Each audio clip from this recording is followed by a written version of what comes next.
Yeah. So welcome everyone to our monthly meeting. So we are happy to have our governor with us tonight, and welcome again. And so I think what I'm gonna do, I will hand over to Karen, our AG, to introduce our governor, and we can move from there. Okay, that's a great honor. As you all know, I believe you all got the biography, the bio on Derek on all the great things he's done. I can tell you he has a great Rotary heart, and him and his wife participate in so many things within Rotary, within government in their district or where they live, and they are just wonderful people. So I'd rather turn it over to Derek and give him more time to talk about all the great things he's done and is doing, and to answer any of your questions. So Derek, I turn it over to you. Thank you. Well, I'm not going to talk about great stuff I did because nobody really cares about that. Of course I do. What I want to talk about is the great stuff that you guys are doing, and like I said, I wanted it to be kind of a, because we're a a quaint group, and so I wanted this to be a little bit more of an open discussion. Like I said, all of my district meetings, my visits that I've been doing in person, it was, it's kind of a more of a speech, or a spiel that I give people, and I'll do a abbreviated version of that. But I think the context of what I've been saying to all of the clubs is a little bit different when it comes to E-Club. E-Club is a little bit different than in a lot of ways we're the same as every other Rotary Club and every other Rotarian, but in other ways, E-Club is completely different. So, and that's why I wanted some feedback from you guys, and wanted your input on a few things. And so,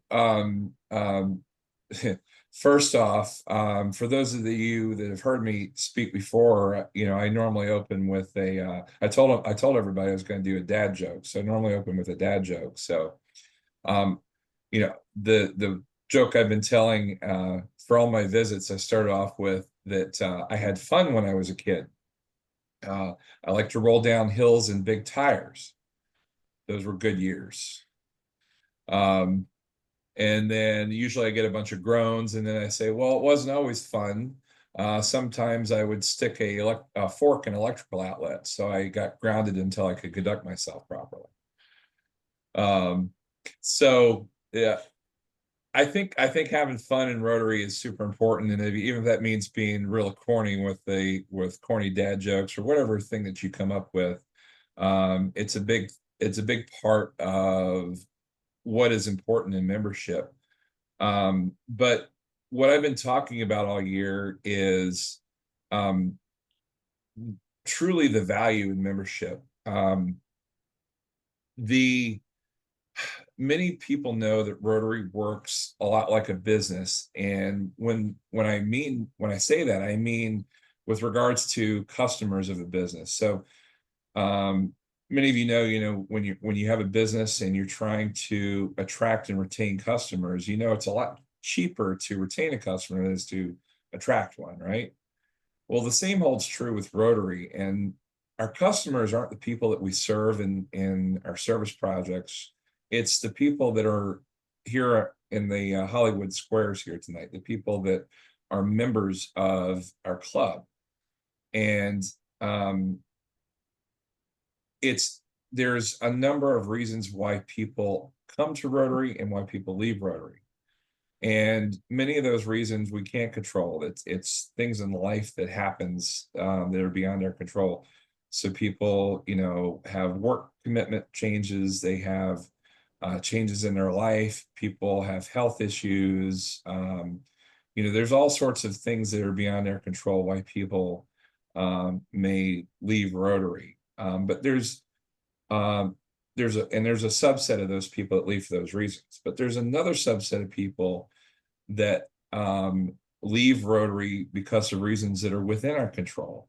And those reasons all boil down to a person not getting out of Rotary what they expected to get out of it. And so one question I'll pose to you guys is, do you think that you can just do a little show of hands on the video? So how many of you think that Rotary is a service organization? Okay. So how many of you think that Rotary is a membership organization? Okay. So it's really both, right? But I propose the concept or the idea that it's truly a membership organization. It's a membership organization before anything else. Because without members, we can't do service, right? Without members, we can't raise money. Without members, we can't do anything. And so truly the heart of Rotary is a membership organization. It's and everything that comes with being a membership organization. Many of you know the story of Paul Harris and how Rotary came about. And it really started as Paul Harris moving, he was a new attorney that moved to Chicago and didn't really know anybody. And he wanted to get to know some people there. And he met a few guys and said, hey, come over to the office. Let's get to know one another better. Let's see how we can help each other out in business, help each other out, to get to know one another and learn from one another. And, the next week they met at somebody else's office. The next week they met at somebody else's office, and they rotated between offices. And, of course, we had Rotary. It wasn't until a number of years later that they had the first service project. And so really it started off as a membership organization and as really as a networking organization before the service part of it was brought into it.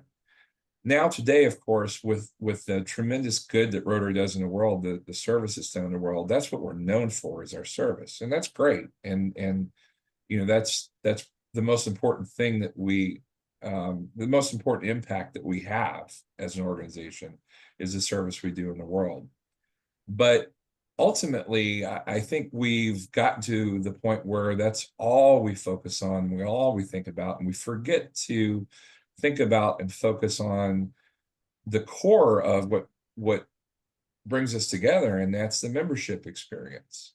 And so the concept that I've been speaking about this year is the idea of, and I use the air quotes, of being selfish in Rotary. And what I mean by that is not being self-serving, but having an internal motivation and recognizing and knowing that internal motivation for why you joined and why you're still here. And somebody might say, well, what's the internal motivation? What's the selfish reason for doing service in the world? Well, there's still an internal motivation, right? It's how you feel inside by giving back to others, right? So people seek that good feeling, and that's their internal motivation for why they join, right? But there's other reasons. And when I got the chance to go to it's called International Assembly, and that's basically, many of you know what PETS is. You've heard of PETS, President-elect Training Seminar. So it's where all the president-elects get together, and we hold it in Orlando for Florida, but it's where all the incoming PEs get together, and there's talks about leadership and things like that, and they get to learn about becoming a president. Well, we get to do the same thing in the governor chain as you're getting ready to become governor, and that's called International Assembly, and it's a event that, and Vince can tell you about it too. It's an event that Rotary International puts on to train incoming governors, and it's not just training, but it's a leadership development event, and it's a lot of brainstorming and masterminding and things like that. And so it was a fantastic event. It's to this, so far in my life, and I've been to a lot of conferences, it is the best conference I've ever been to. So if you ever get the chance to take part in district leadership and maybe get in the governor chain someday, it's worth it just for this conference. It was that good. But we talked about a lot of things during that conference that weekend. One of the things we talked about was just what I was talking about, the reason why people join and why people stay in Rotary. And generally those can be divided into three different reasons. And that's number one, what I just mentioned was how Rotary formed, and that was for networking and personal and professional development. And when I say networking, it doesn't necessarily mean networking for business. It could also mean networking just to meet people. You know, you may say, hey, I'm retired. I don't really care about, I don't have a business to promote, but I want to meet people. Maybe I moved to a new area, or maybe I don't know anybody, and I want to expand, make friends and meet people. So it's that networking and the ability to meet people and have a forum to be able to do that. As well as the ability to maybe grow themselves in some way, personally or professionally. Maybe it's public speaking, or maybe it's some other sort of personal development opportunities. The ability to be a mentor to somebody, or the ability to be a mentee to somebody.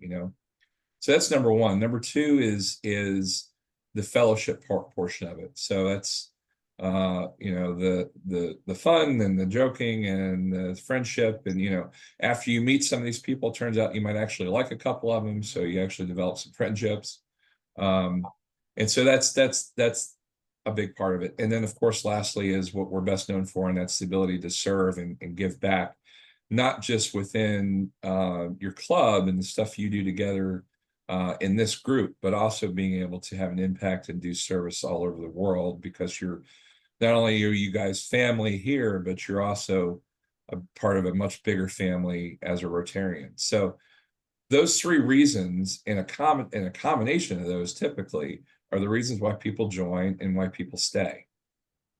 And generally, people will leave because they're not being fulfilled in one of those three areas that they're looking for.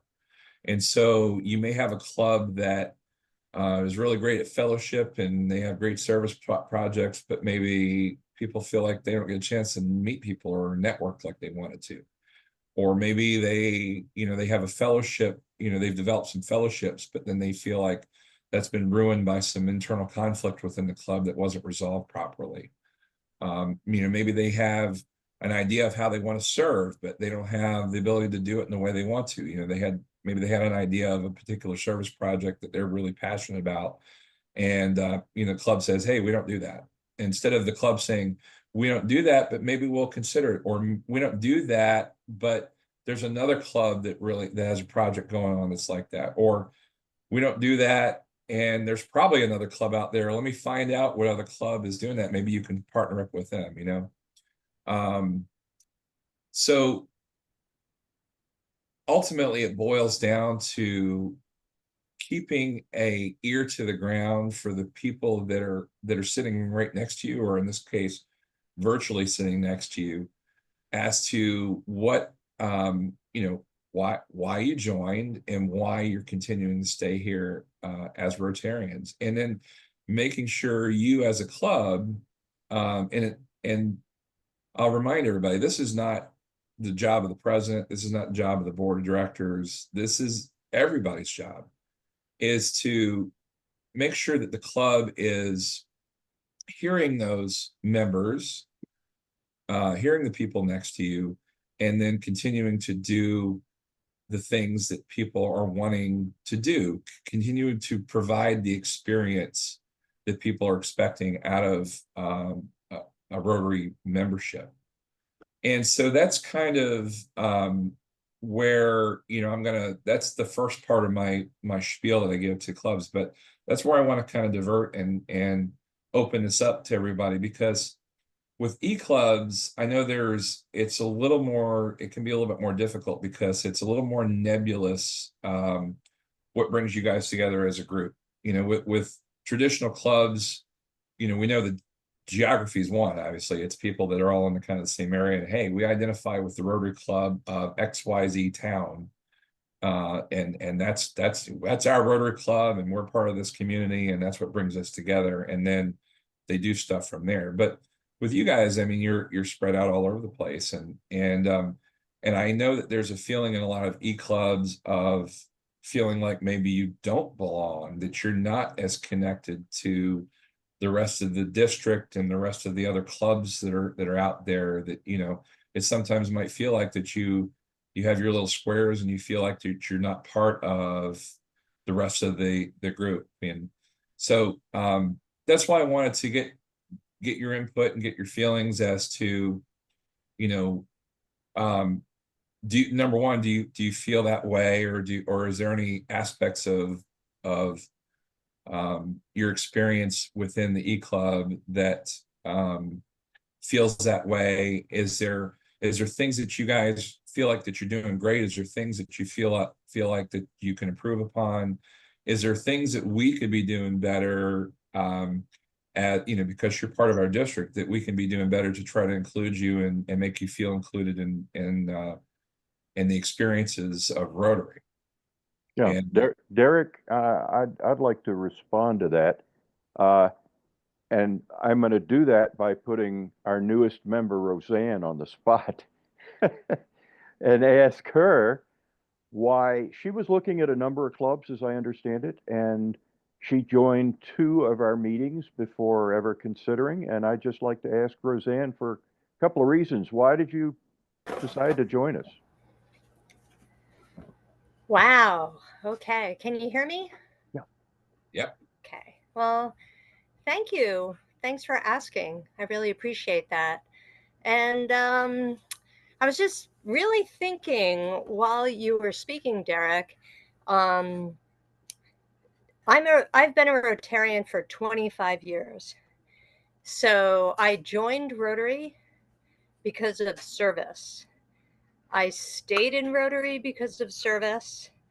And now at a point in my life where after 25 years, you know, I'm in St. Lucia right now. I'm on my sailboat. It would have been very easy for me to leave Rotary, but I stayed in Rotary and I chose this particular E-Club because of service. So I get what you're saying about networking and fellowship. And honestly, my best friends are all Rotarians. And that came because of the service.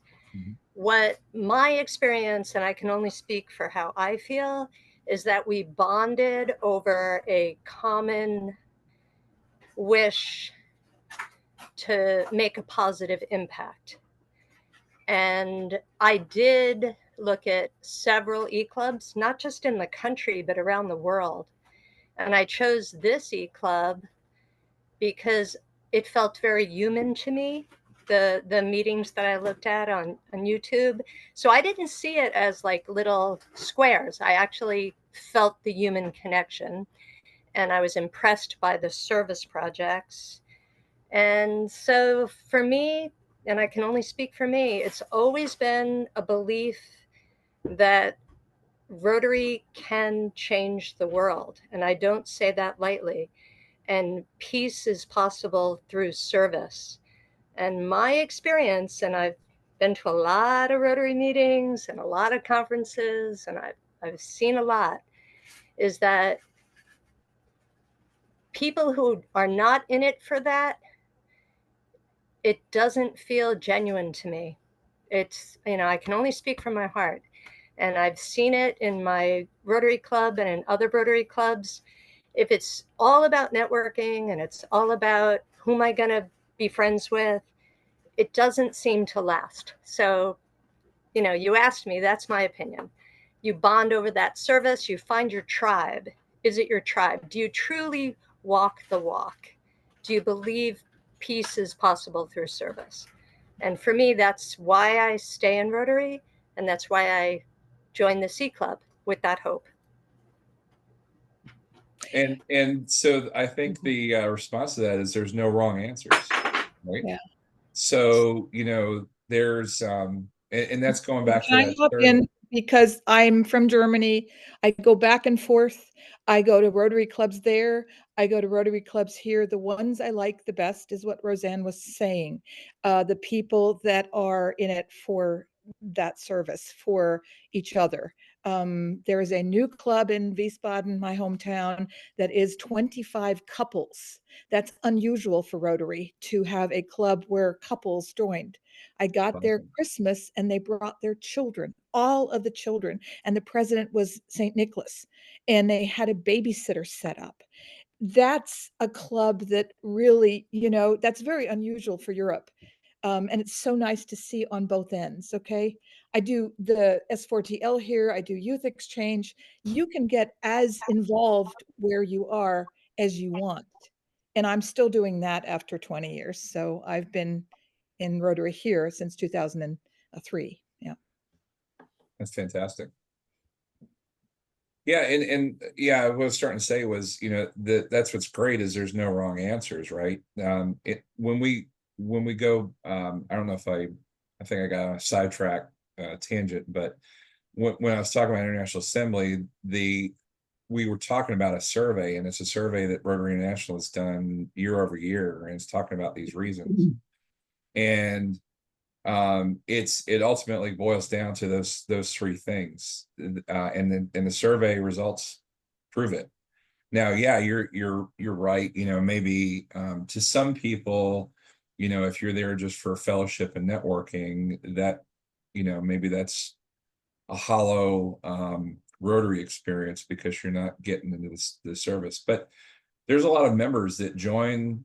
They're like, hey, I just want to grow my business and I want to network people. But then they join and they realize, oh, you know what? They have a Rotary moment and they go, you know what? I like, they asked me to, as a red badge, to participate in this service project. Didn't really want to do it. And then I did it. And I'm like, holy crap, I really like this project. I really have, turns out they have a heart for service. Right. So a lot of times those reasons mature over time. If the club welcomes that maturity. The problem is you have people that will leave before it ever matures because they don't feel like they got the opportunity for what they joined for. And maybe that's just in setting expectations with a new member. It's like, hey, this is kind of our club's culture, because every club's different, right? Some clubs are much more focused on service. Some of them might be more focused on fellowship, and some of them might be more focused on networking, right? Ultimately, you can always join an organization that does any one of those things. You can join a BNI that just does business networking. You can join a fellowship club, social club that just does socials and they do nothing else. You can volunteer for a nonprofit, just do service, right? I think the unique value proposition of Rotary is the combination of those things, being able to do all of those things. Now, granted, there's great Rotarians that just are there for service, or they're just there for one of those reasons. But usually it's a combination of them, which is why people are drawn to Rotary. They're drawn to participating and having relationships with people that have the same set of values. They're all governed by the four-way tests. And obviously the motto, they who profit most serves best, so service is still tantamount to all of it. But what we talked about at length, myself and my governor class, is a changing landscape of Rotary, and how there's different expectations from different generations of people. The Gen X, the baby boomers, the Gen Xers, the Gen Z, the millennials. It's more important to make sure you're hearing those people and kind of pivoting your club to not exclude people. And sometimes that can be, if you're like, look, this is all we do is we're service organization. That's all we do is service. You can end up excluding somebody that can be, that may not be really focused on that in the beginning, but may become a great Rotarian over time. So that's the only reason we say that, that really it's important to kind of, number one, be taking survey and again, having your ear to the ground for what everyone's looking for, because it's going to be different for every Rotarian. And that's why I say there's no wrong answers. But it's important as a club to be keeping your ear to the ground and continually hearing what people are looking for out of their membership, because ultimately Rotary as a whole is shrinking. We declined, and actually I have the numbers here from this last PETS. It was Mario, our incoming president, spoke about the membership trends in both in Rotary and then within our zone, but membership trends across the world. So they did a number. They looked at the numbers over a 10-year period. July of 2015 through then there was another survey done in 2020, and then another one at the end of last year. Asia was the only one that was showing growth. So we had Asia was at 366,000 Rotarians. It grew to 405,000 in 10 years. Australia, New Zealand, Pacific Islands was at 38,000 Rotarians. After 10 years, it was at 27,000. Europe, Africa, and the Middle East, 297,000 members, down to 289,000 in 10 years. Great Britain and Ireland, 49,000 members to 32,000 members. It's a huge percentage decrease. Latin America, 95,000 members to 87,000 members in 10 years. And then finally, USA, Canada, and the Caribbean, 358,000 members to 291,000 members in 10 years. So overall, Rotary went from 1.2 million, and this is not counting, you've heard the 1.4 million number, that's counting Rotaractors. So just Rotary went from 1.206 million to 1.134 million in 10 years. Derek, So, does that go for other clubs as well? I mean, I'm sure that they looked at Kiwanis and they looked at no, this is just Rotary. Lions. No, I'm pointing out, did people wander off to other clubs, as in other organizations, or is it just service organizations that decided, membership was not as interested? Do you compare to chambers of commerce? Where are people wandering off to get what they're not getting from Rotary? From what we're seeing, they're not going, they're just wandering off. They're not going somewhere else. So there's been bigger declines in Lions Club, bigger declines in Kiwanis, big declines in, not huge declines, but still declines in chambers of commerce. And there's a lot of theories behind it. It's the internet, social media, you can get a lot of the stuff, like for instance, chambers of commerce, you can get a lot of the stuff that chambers of commerce used to provide by a Google search, right?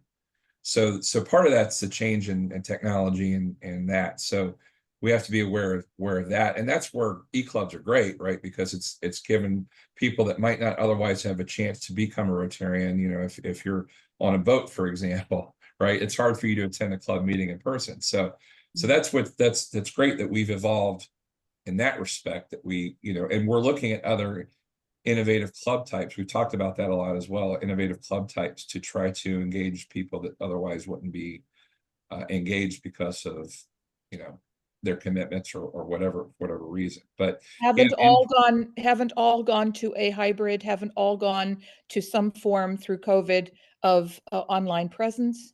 Not all. There's it just depends on the club. And the clubs are, we obviously we're a bottom-up organization. At the district level or at Rotary International, we don't dictate how the clubs run their show, right? And the main reason behind that is we want diversity in club cultures, which then will hopefully attract a bigger set of people, right? And so there's clubs that are still very traditional. They're still, I'm actually the club I'm in, Newport Richey. There's still count attendance. There's no hybrid option. It's more traditional. There's other clubs that are, the other end of the spectrum that are very open. They don't have attendance. They just look at, participation and things like that. And they have hybrid options. So it's very important to obviously be able to pivot and we've done a decent job at that. But obviously it's not good enough. We're seeing that these numbers are still shrinking, and again, it's shrinking across the across the spectrum with regards to service clubs. And one of the biggest reasons that I've seen and in talking to my governor classmates is there's a lot of the younger generation. One of the things that they have their GoFundMe's and their way of feeling like they're giving back to the world. But the one thing that they can't do online is make connections with people. And so that networking aspect, and again, it's when I say networking, I don't mean trying to build your business or trying to get money, but that networking aspect of making connections with other people is one of their primary draws to Rotary or to organizations like Rotary. But I'm preferential to Rotary. I think we do the best job at it, but that's one of their primary draws to it. And then, by drawing those people in and having a great membership experience, then they too get drawn into what we are accomplishing as Rotary, and that's curing polio and clean water projects and all the great things that we're accomplishing as an organization. And if we don't figure out a way to do a better job of retaining people, helping to close that back door a little bit and improving the membership experience, whatever that looks like, then we're going to continue to shrink. And that means all that stuff that we're doing is going to die with it. And so that's what's at stake here, right? So what did the conference give you as a tool to say, hey, here's the solution?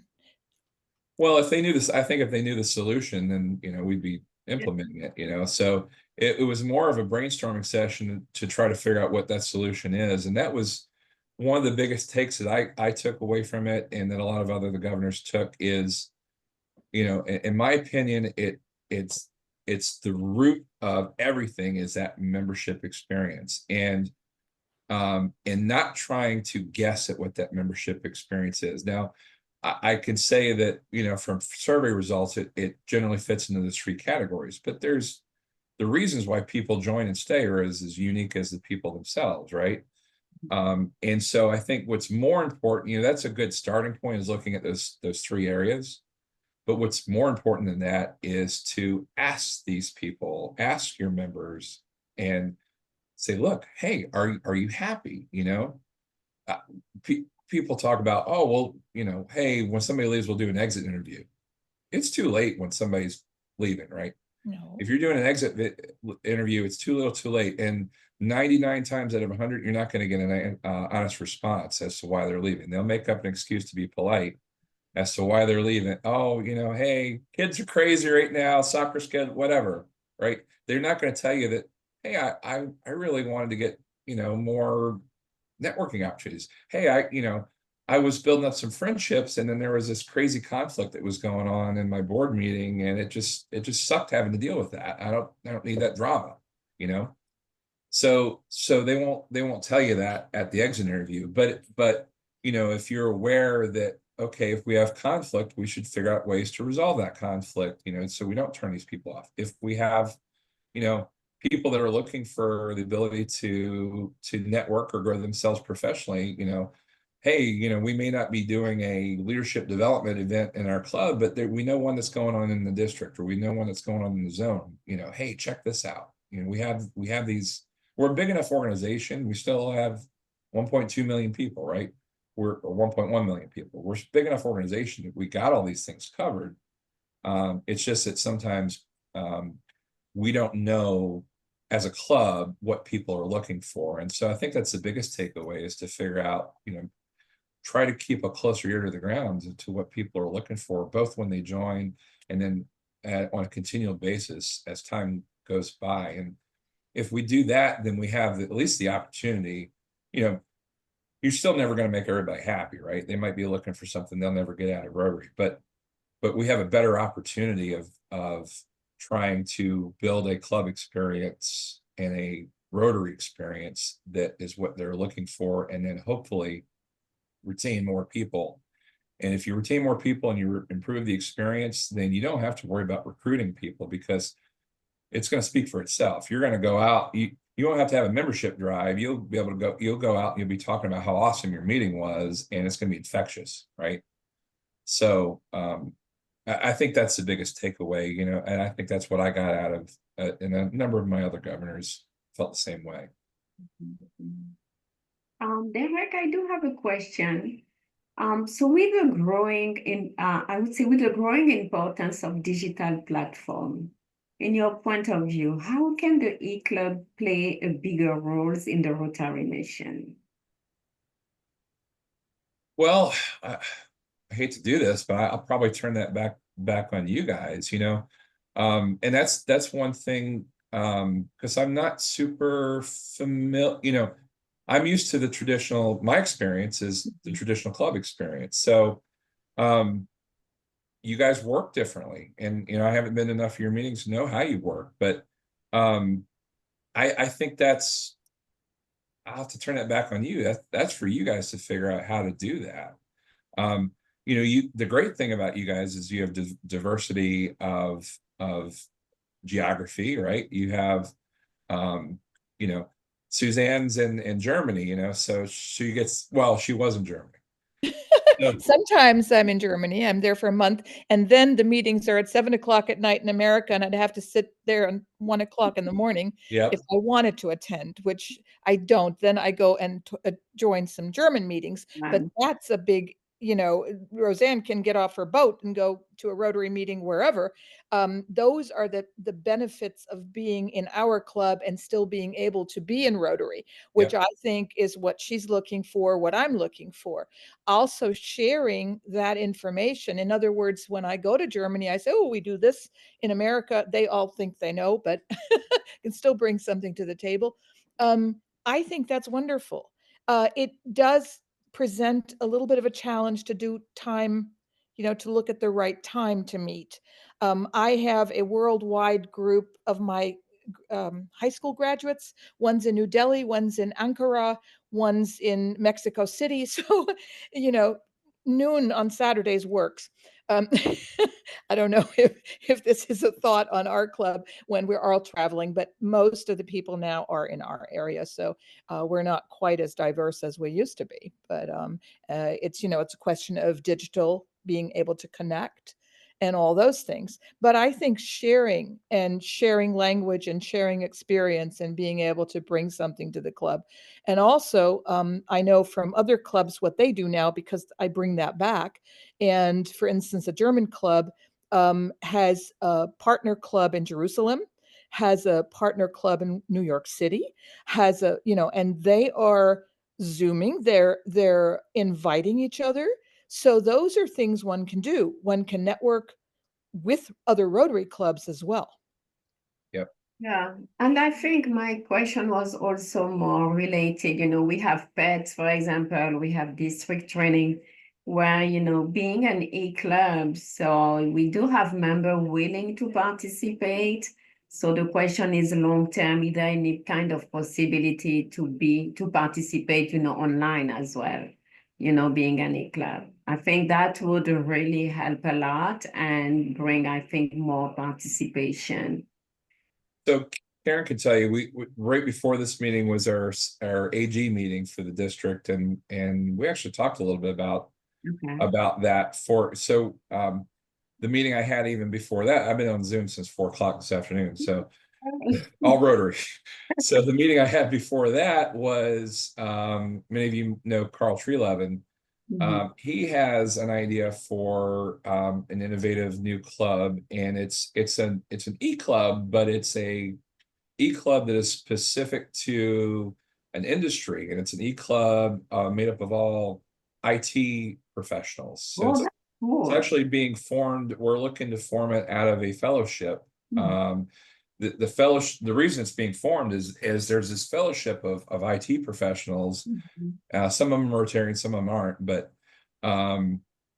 they had some ideas about things that they wanted to do in terms of service, and they really can't do. They don't have the ability to do a lot of those things as a fellowship, but as a club they do. And so that was kind of where the idea stemmed from. And you know, we're considering that as you know, a new innovative club type. You know, the only thing that it's a little bit out of tradition is the diversity of occupation within the club, but you know, I still think it still makes sense because you still have diversity of IT occupations, right? Yeah. And the other thing too is the reason for the diversity of occupation within clubs is to have a lot of talents and disciplines to call upon when you're doing a service project. You know, if you need an architect or whatever. But because there still would be a member of our district, there's plenty of other Rotarians in our district that can help with those things, right? So I think it would still fit the idea. But you know, the cool thing is so now you have an e-club that's their culture, that's their common bond, is that IT thing. You know, for you guys, I think it's some of the, you know, it needs to be more, and I'm not saying you guys are just this, but within an e-club, it needs to be more than, hey, we can't meet in person because of our travel or whatever. That's the only reason why we're a club, right? And again, not saying that's not why you guys exist, but you know, I think you have your own culture as well, and I think that's key to a successful e-club, is having some sort of a common culture that holds that club together. Derek, I am on the youth exchange committee of the district. Okay. Mhm. I am on my club's YEO. I do S4TL, driving kids around. So you can be as involved in the district as you want to. I bring that information back to the club. Those kids talk to our club. So we do a lot of things boots on the ground. You know, and so all of us do that in different parts. Yeah, I'm not saying you don't. I'm just saying I'm talking about culture. So the thing that defines Okay. you guys as a unique club, and what I'm saying is it needs to be more than, hey, we just can't meet in person. That's why we're unique, right? But I think you have that with your experiences from all over the world, and you know, the you know, like you said, you know, you go to Germany, you're in Germany sometimes, and you can report back that you guys have a experience level and a breadth of knowledge that makes you more uniquely qualified to do maybe a particular global grant than another club might have. You So, sent me to Bangladesh. yep, Did you know? yep. So, yeah, So I brought back Bangladesh. I'm still in touch with them. yep, You know, it's end of Ramadan. We all wish each other well. So yep, yeah, that's something that is very international about Rotary International. yep. That's And really just to jump in a minute, I think, you know, to add what Derek is saying, like, what do you all want to accomplish as a club, as an e-club? I I think Maluna, you talked about you had a global grant. I think it was something to do in Africa. We have a project ongoing in Africa, and so basically have on 100 and almost 20 kids in schools. And so they are going through a program, and by end of May, they will make a big graduation, share the videos. So we are doing more or less everything, I would say, remotely. Okay. But to my point, and I really enjoy the idea of having this group of IT people, because I did some research. Of course, we are using Zoom, but Zoom is not very flexible. And there is a couple of platforms, you know, really developed, which allow people to jump. You know, you can even have a concert, because in Zoom, you know, we cannot sing together. One is talking, the other one need to listen to the other one. And those platforms are quite expensive today because Oh. it's the technology. But having this group of IT people, you know, I'm more than happy to share a couple of information and figure out, you know, to which extent we can develop something similar, you know, for the Rotary. You can organize fundraising event. There is a lot of things you can do, you know. You can work with business. They can come, they can showcase what they want to do. And I think this is the way of the future, to be honest.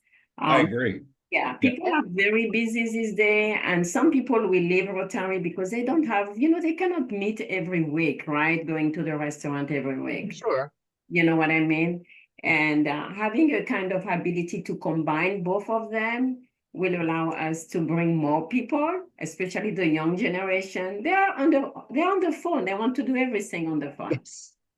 Well, I picture the day someday when you have a club meeting and there's like 15 physical people sitting around the table, and then there's another 15 holograms of people sitting next to them. And, Right. you know, it's like something out of Star Wars, you know, where That's you can right. see Obi-Wan, you know, giving you your message from across the galaxy. So, And I That's- think this is where Rotary can win if we are really the first one to innovate. yes. And that's what's great, you know. That's what I love about you guys sticking together and being, you know, you are truly the, you know, you were the first ones, and e-clubs, and you got, you know, you guys being an e-club, were truly the first ones to innovate and to, you know, establish that innovative club type.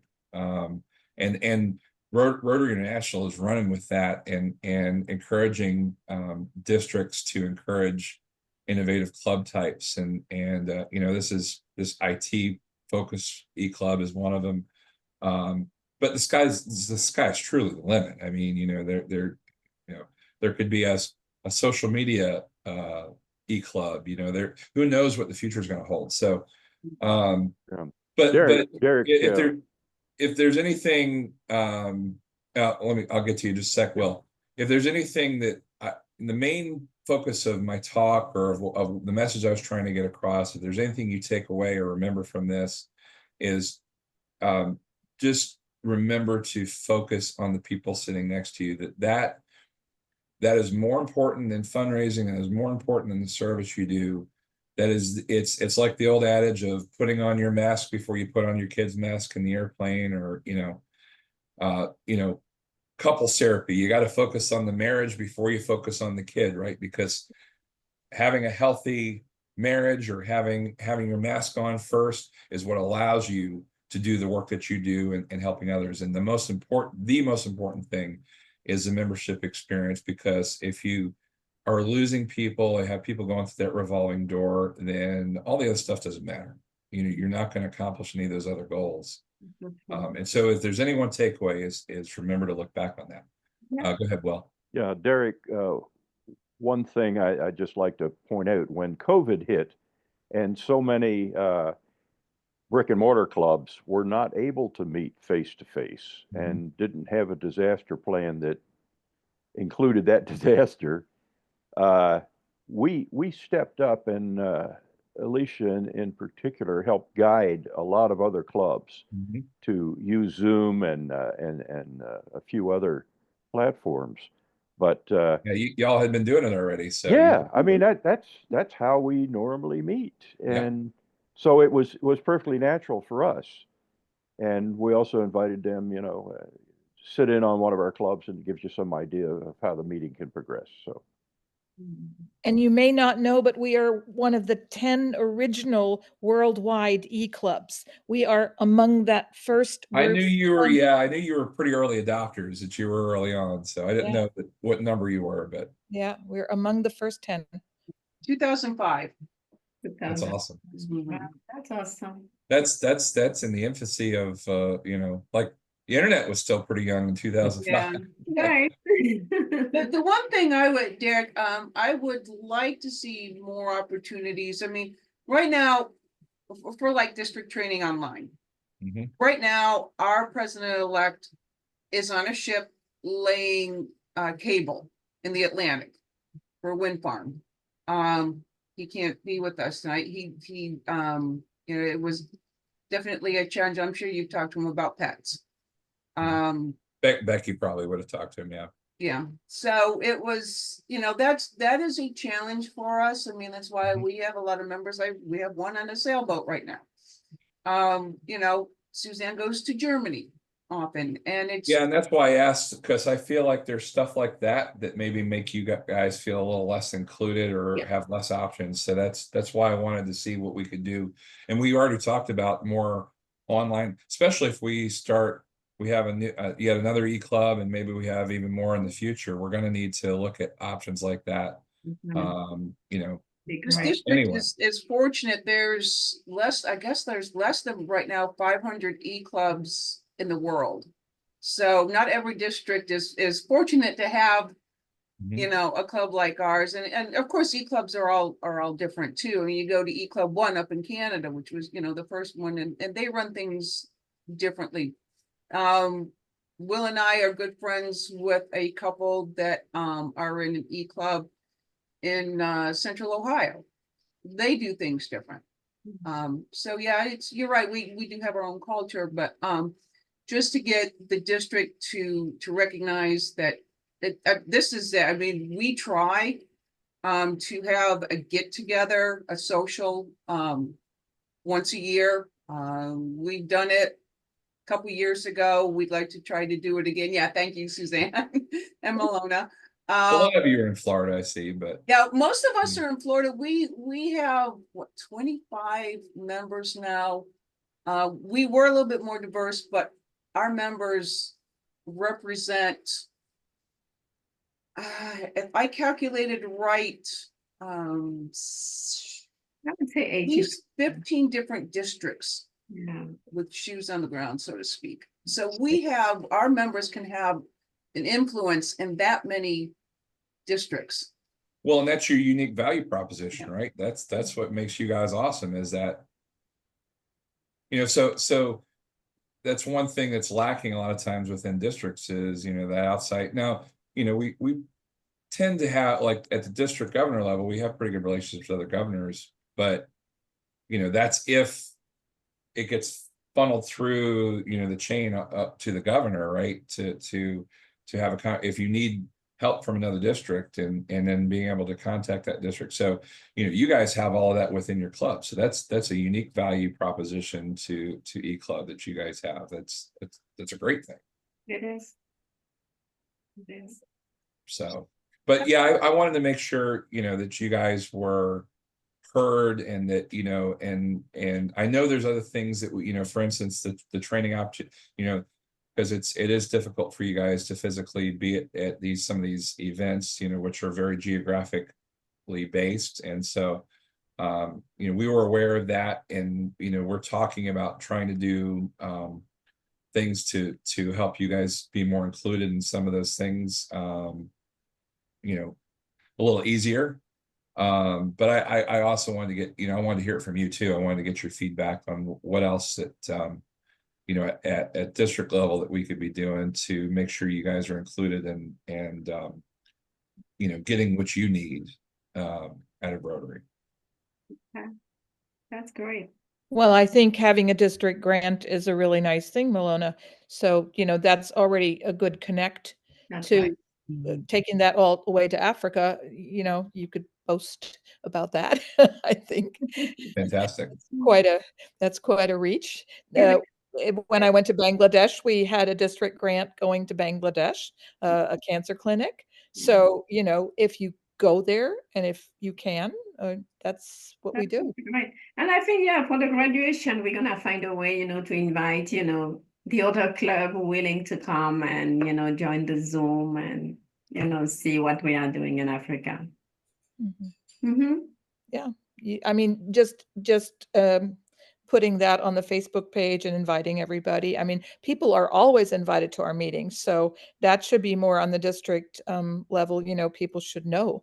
Please come. You know, we Well, have. one thing I was going to propose too is to improve your exposure to other clubs in the district. You know, a lot of people don't even know there's an E-Club in the district. So, you know, obviously I know any Rotarians invited to join one of your meetings anytime, but I'd also like to, you know, I'm going to talk to Becky to see if you guys can virtually visit some of the clubs in our area and talk about what you guys are doing as an E-Club. I think that'd be great too. It's a good idea. It's a good idea. Yeah.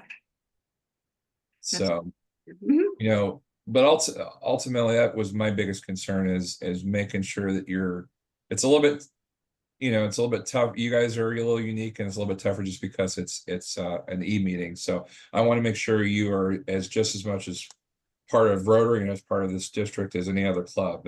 And so that's my goal is to, you know, above my message for my suggestion for what you guys can do to do your part to improve membership in terms of retention and all that.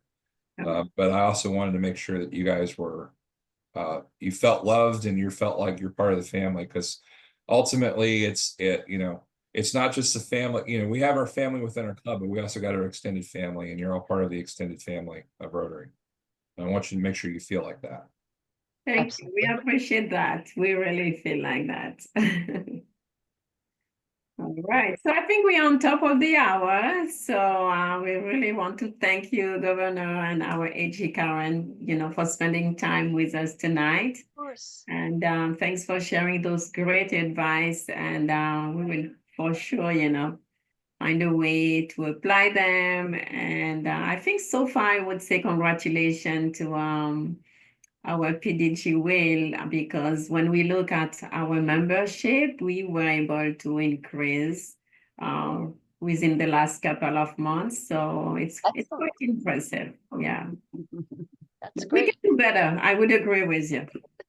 I think Derek and I both enjoyed learning a little bit more about the E-Club and what your goals and what you all are doing. So to me, I know I've attended a couple of your Zoom meetings, but tonight was the most I've learned. So I appreciate the invite. So thank you. So I think we are going to end with a four-way test. Is it the truth? Is it fair to all concerned? All concerned. Will it build goodwill and goodwill benefit? Better friendship. And Will it be beneficial to all concerned? Beneficial to all concerned. And is it fun? And is it fun? yay, it's fun. Hey, I'll leave you with one. So if you work security at a Samsung store, does that make you guardian of the galaxy? Just curious. Thanks, Derek. Good night, everybody. All right.